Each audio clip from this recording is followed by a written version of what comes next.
How's it going, everybody? Today we're going to be looking at Discmania's newest mold, the PD3. Let's do it.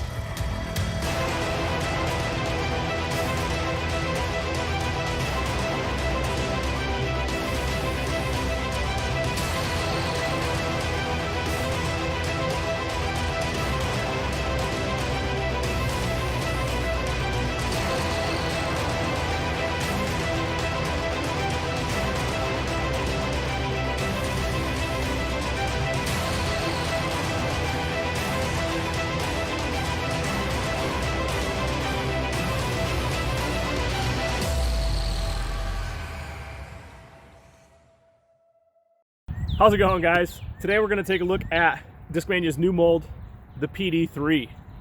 I just got it this morning and I'm super excited to try this thing out and see how it flies. Looking at the flight numbers, we have 11.305, so speed 11, 3 glide, 0 turn, and 5 fade.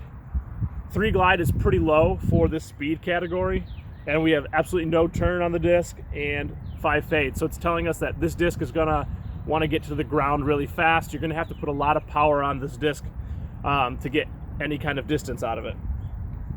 This disc comes in the Glow C-Line plastic. Feels just like the Glow C-Line FD3s if you're familiar.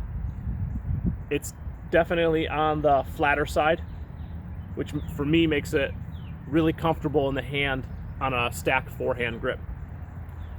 I think that the rim width might be a tad smaller than like a PD2 or a DD3.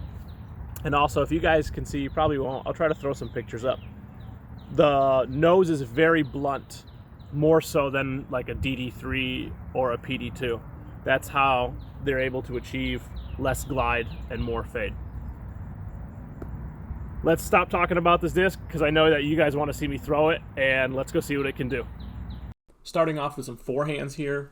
I'm putting a good amount of angle on this disc, good amount of anhyzer, and you guys can see it keeps wanting to just fight back and go back to the right. This disc really reminds me of a longer FD3, but still with less glide. You really have to throw this disc hard. This is more of just like a natural hyzer forehand versus this next shot has a little bit more flex to it.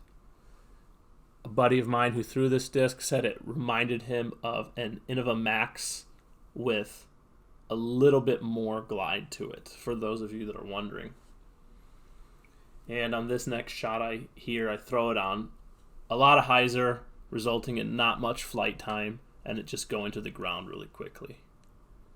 Moving to the backhand, it's the same thing here. You can throw this disc hard as you want, and it's not going to turn over unless you put some aggressive anhyzer angle on the disc.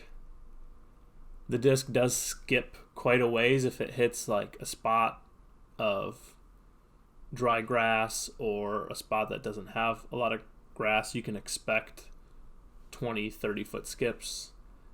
And here I tried to flatten the disc out a little bit by throwing it flat to anhyzer, and you can kind of see it stall in the middle of the flight.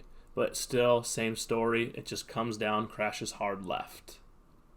And there you guys have it. That's the PD3. What do you guys think? I think that this disc is going to fit into my bag. Between the PD2 and the FD3, I think I'm going to use it a lot on the forehand, up to about 350, 370 feet. I'll probably use it on the backhand, similar distance, big spike hyzers, or shots that I need to go left fast.